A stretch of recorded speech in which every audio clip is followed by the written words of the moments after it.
જય શ્રી કૃષ્ણ, રાધે રાધે. વિષ્ણુ, ઘણા ટાઈમથી એવું કમેન્ટ આવી રહ્યું છે વૈષ્ણવનું કે બેસનનું મેં શું ફરી શેર કરું, નથી સમજાઈ રહ્યું. કા ઘણી વાર એવું થઈ જાય કે ખાંડ આમાં વધારે થઈ જાય છે, આપ ખાંડનું પ્રમાણ વધારે લો છો, ઘી કેટલું લેવાનું પ્રોપર કંઈ સમજાઈ નથી રહ્યું. તો જેના માટે શું છે કે આજે આપણે પ્રોપર બધું દેખાડું કપના માપથી. હવે જેની પાસે આ કપ ના હોય તો કટોરીનું માપ લઈ લેવાનું. એક કટોરી, કોઈ બે કટોરી હોય એનું માપ પકડી લેવાનું આપણે. તો અહીંયા કપ માપમાં કહું તો 1 કપ, એટલે આનાથી મોટો કપ આવે ને એનાથી એક મોટો કપ મેં લીધું છે બેસન, અને આ અડધો કપ છે. અડધા કપનો માપ આપણે કરો, એમાં લીધી છે અડધો કપ સાકર, એટલે પીસેલી સાકર, બરાબર. હવે એ જ કપના માપથી અડધો કપ અહીંયા લીધી છે સાકર, આ ખાંડ અહીંયા લીધી છે. એ બુરું લીધું હતું પહેલાં મેં અડધો કપ, અને અહીંયા લીધું છે અડધો કપ ખાંડ અહીંયા લીધેલી છે. હવે ખાંડ ડૂબે એટલું આમાં જલ કરી દેવાનું છે, બરાબર. આપ ખાલી માપ જોતા રહેશો તો આપણે હવે ફરી બીજી વાર આપ મેસુપ કરશું તો આપણે કંઈ બી મૂંઝવણ નહીં આવે. હવે એની ચાસણી કરવા આપણે ગેસ પર મૂકવાનું છે. તો આ કપનું માપ આપણે જો કહું, 1 કપ આપણે બેસન લીધું હતું ને, તો એ જ કપના માપથી આપણે અહીંયા પહેલાં ઘી લઈ લઈએ. હવે ઘીનું આપણે સામે સામે દેખાડું તો આપ ખાલી પ્રોપર આ ફોલો કરશો રેસીપીને, આ સામગ્રીને, તો આપને પ્રોપર સમજાશે. તો આ ઘી લીધું. હવે જો ઘી છે ને ગરમ નહીં લેતા, ગરમ ઘી નથી લેવાનું, આપણે નોર્મલ રૂમ ટેમ્પરેચરવાળું હોય ને એ જ ઘી લેવાનું છે. તો 1 કપ અહીંયા ઘી લીધેલું આપણે. તો 1 કપમાંથી મેં પહેલાં, અત્યારે તો અહીંયા 1/3 આપણે પહેલાં ઘી પધરાવીને એનું ખીરું કરી લઈએ આપણે જો બુરું મેં આમાં જે પધરાવ્યું છે, હવે મેં અડધો કપ લીધો. હવે અડધા કપથી આપણે ઓછું બી લઈ શકીએ છીએ. આપણે તો ઓછું લેશો તો બી ચાલશે, કાં તો આપ આ જ માપ ફોલો કરશો તો બી સુંદર, તો સામગ્રી સુંદર બનશે જ. પણ ઓછું બી લેવું હશે, આપણે વધારે મીઠું ના કરવું હોય, ના ગળું કરવું હોય તો બી ચાલશે, તો બી સુંદર મૈસૂર બનશે. તો આપણે એમાં છે ને ગાંઠા ન રહે, લમ્સ ન રહે, એવી રીતે એની અહીંયા ખીરું એનું બનાવી લેવાનું છે આપણે. તો અહીંયા જો આપણે હું દેખાડું તો 1 કપ અહીંયા ઘી લીધું. તો 1 કપ ઘીમાંથી આપણે એમાં પોણો કપ જેટલું ઘી આમાં પધરાવી દીધું છે, બરાબર. હવે જો આટલું ઘી હજી એમાં બચ્યું છે, તો આમાં છે ને હજી આપણે ફરીથી પાછો બીજો કપ ભરી લઈએ. 1 કપ આખું ભરી લેવાનું છે. જો 1 કપ પહેલાં લીધું, બીજો કપ છે, એટલે આપ ખાલી સમજાવવા માટે હું દેખાડી રહી છું, કારણ કે હું મેજરમેન્ટ આપું છું તો એમાં ઘણાને નથી જ સમજાઈ રહ્યું, એટલે ફરીથી શેર કરું છું. તો આખું કપ ભરાઈ ગયું. હા, આ જામેલું ઘી છે, પણ આખું કપ એક ઘી ફરી લઈ લીધું. હવે એને ફરીથી આપણે ગરમ કરી લઈએ. ગરમ કરવા એક બાજુ મૂકી દઈએ. હવે પહેલાં આપણે ચાસણી કરવાની. હવે ચાસણી કેવી કરવાની છે? 1 તારની. તો આપ ખાલી અહીંયા જોતા રહેશો કે કેવી રીતે આપણે ચાસણીમાં ખબર પડશે કે 1 તારની ચાસણી થઈ ગઈ છે. તો વિડીયોને છે ને મેં અહીંયા કટ નથી કર્યો, ખાલી થોડોક ફાસ્ટ ફોરવર્ડ કરું છું, જેથી બહુ લાંબો ન થઈ જાય વિડીયો. તો આમાં ઘી કેટલું લીધું, ખાંડ કેટલી લીધી, બુરું કેટલું લીધું, બેસન કેટલું લીધું, આપણે ચાસણી કેવી રીતે કરી, આપણે એક નાના જે ટોપિક્સ પર આપણે નહોતું સમજાતું, મૂંઝવણ આવતી હતી, એ આપણે પ્રોપર આમાં સમજાશે. તો હજી આ ચાસણી નથી થઈ. અત્યારે તો આ ગુલાબજાંબુની ચાસણી થઈ છે, કારણ કે ગુલાબજાંબુની ચાસણી આપણે 1-2 તારની ના કરવાની હોય, ખાલી ચીપચીપી થઈ જાય. બુંદીની ચાસણી કેવી કરી, એકદમ ખાલી ચીપચીપી તેલ જેવી થાય ને એવી જ હોય. તો હજી બી આ ચાસણી નથી થઈ, તો હજી થોડીક વાર આપણે એને ગેસ પર રાખશું. તો આપને આમાં જો હજુ કહું છું નો કાંઈ સમજાય તો ફરીથી મને કમેન્ટ કરશો, ફરીથી આપને ચોક્કસ રિપ્લાય કરીશ. તો હજી પણ આ ચાસણી નથી થઈ, હજી બી સેજ વાર છે. સેજ એટલે જરાક એવી, બહુ વાર નથી હજી આ ચાસણીને.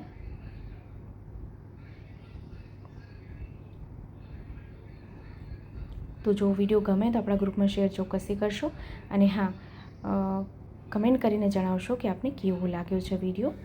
તો ફરીથી એકવાર આપને બતાડું તો અહીંયા જો 1 તારની આ ચાસણી થઈ ગઈ. હવે જો તાર બનવા માંડ્યા છે એમાં સમજાણું આપને. તો બસ હવે આપણે જે ખીરું કરી રાખ્યું છે ને બેસનનું, એ આપણે એમાં પધરાવી દઈએ. અને હવે એક બાજુ ઘી રાખવાનું છે. હવે ઘણા એમ કહે છે કે ગરમ ઘી જોઈએ. ના, ગરમ ઘી ન હોય તો બી ચાલે. બસ ખાલી શું કરવાનું છે, ઘી ખાલી ઉગળેલું હોય ને એટલું જ, આખું જામેલું ઘી ન જોઈએ, એટલું ધ્યાન રાખવાનું બસ. તો હવે અહીંયા છે ને ગેસની આંચને મીડિયમ રાખવાની છે, હાઈ પણ નથી રાખવાની અને સ્લો પણ નથી રાખવાની, મીડિયમ ફ્લેમ પર રાખવાનું છે, જેથી નીચેથી તાપ આવે અને ઉપર આમાં ફીણ વળે. આપણે જો બેસન છે ને એમાં ફીણ વળે. હવે કારણ કે ગેસ હાઈ રાખશું ને તો તરત જ લાલ થવા મળશે. તો આપ ખાલી અહીંયા જોશો તો આપણે થોડું ઘી પધરાવી રહ્યા છે આમાં. તો જેમ આપણે એમાં ઘી પધરાવીએ છીએ તેમ આ ફૂલે છે. તો બસ એ જ આમાં મેઇન ખૂબી આ છે કે આપણે એને એક જ વેમાં, એક જ ડાયરેક્શનમાં ચલાવવાનું છે. આમથી તેમ નથી કરવાનું એને, નહીં તો એમાં જે એર બને છે બધી એર બેસી જશે તો સુંદર મહેસૂબ નહીં થાય. થોડુંક પેશન્સ રાખીને કરવાનું છે આ. અને જો આપણે દેખાડી રહી છું, હવે આ છે ને એકદમ ઘી છૂટું પડી ગયું છે અહીંયા, આપણે અહીં દેખાય છે. બસ હવે આપણે ગેસની આંચ બંધ કરી દઈએ અને જે પાત્રમાં આપણે ઠારવું છે એ પહેલાંથી જ તૈયાર રાખવાનું, જેથી એમાં આપણે ઠારી દેવાનું. તેનો રંગ બદલાઈ ગયો છે. આપણે અહીંયા જો તો ઘી એકદમ છૂટું પડ્યું છે, તો એ ઘી કાઢી નહીં લેવાનું, ઘી આમાંથી કાઢવાનું નથી, નહીં તો સોફ્ટ નહીં બને મહેસૂબ. આપણે અહીંયા જો હવે આપણે એને એક પાત્રમાં ઠારશું. ઘી એવું ને એવું જ રહેવા દેવાનું, જે પાત્રમાં આપણે મહેસૂબ ઢારીએ ને એમાં સાથે સાથે એને ઢારી દેવાનું છે. જો અહીંયા મેં એક ચોકી લીધી છે, ચોકીમાં આપણે કેકનું ટ્રે છે એમાં જ મેં ઘી એમાં એમ જ રહેવા દીધું છે, ઘી મેં કાઢ્યું નથી. હવે જો આટલું ઘી આમાંથી બચી ગયું છે, બરાબર. એટલે 2 કપ ટોટલ ઘી લીધું હતું, તો 2 કપ ઘીમાંથી 1.5 થી પોણા 2 કપ જેટલું ઘી આમાં વપરાણું છે, એટલે પોણા 2 કપ ઘી આમાં વપરાય. તો અહીંયા ઘી મેં જમા રાખેલું. હવે 1 કલાક થઈ ગઈ, કલાક સુધી મેં એમને મૂકી દીધું હતું, તો કલાક પછી આમાં જો ઘી આખું શોષાઈ ગયું છે. મેં આમાંથી ઘી કાઢ્યું નથી, ઘી એવું ને એવું જ છે, એમાં એમ જ છે, બધા ઘી શોષાઈ ગયા છે એમાં. હજી એમાં ઘી છે થોડુંક નીચે, પણ એમાં એમ જ આપણે રહેવા દઈએ. અને હા, જો સેજ જેવું ગરમ હોય ને ત્યારે જ ટૂંક કરી લેવાનું, નહીં તો જો પછી ઠંડુ સાવ ઠંડુ થઈ જશે ને તો હાર્ડ થઈ જશે, તો ટૂંક નહીં થાય, પછી ભૂક્કો થતો જશે આ.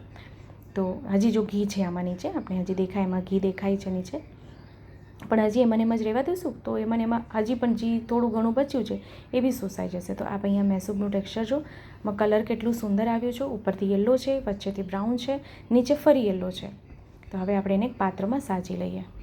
તો જો ચેનલ પર નવા આવ્યા હોય તો ચેનલને સબસ્ક્રાઈબ કરશો, બેલ આઇકોન હિટ કરશો, જેથી જ્યારે બી કોઈ વિડીયો અપલોડ કરું તો આપ સુધી નોટિફિકેશન આવી જાય.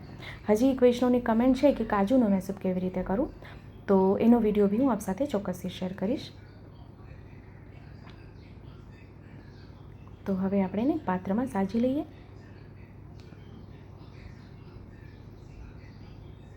આપ બી આ સામગ્રી ચોક્કસથી સિદ્ધ કરશો, શ્રી પ્રભુને ધરાવશો.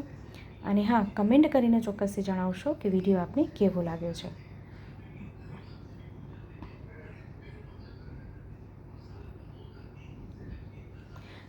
તો આપણે ફરીથી મળશું આવી રીતે જ નવા વિડીયો, નવી સામગ્રીની સાથે. ત્યાં સુધી આપ સૌને મારા જય શ્રી કૃષ્ણ. એનું ટેક્સચર ખાલી નજીકથી આપને દેખાડું કે એનું ટેક્સચર આપજો કેટલું સુંદર છે. એની જારી બી ખૂબ સુંદર છે અને કલર બી ખૂબ સુંદર પડ્યા છે.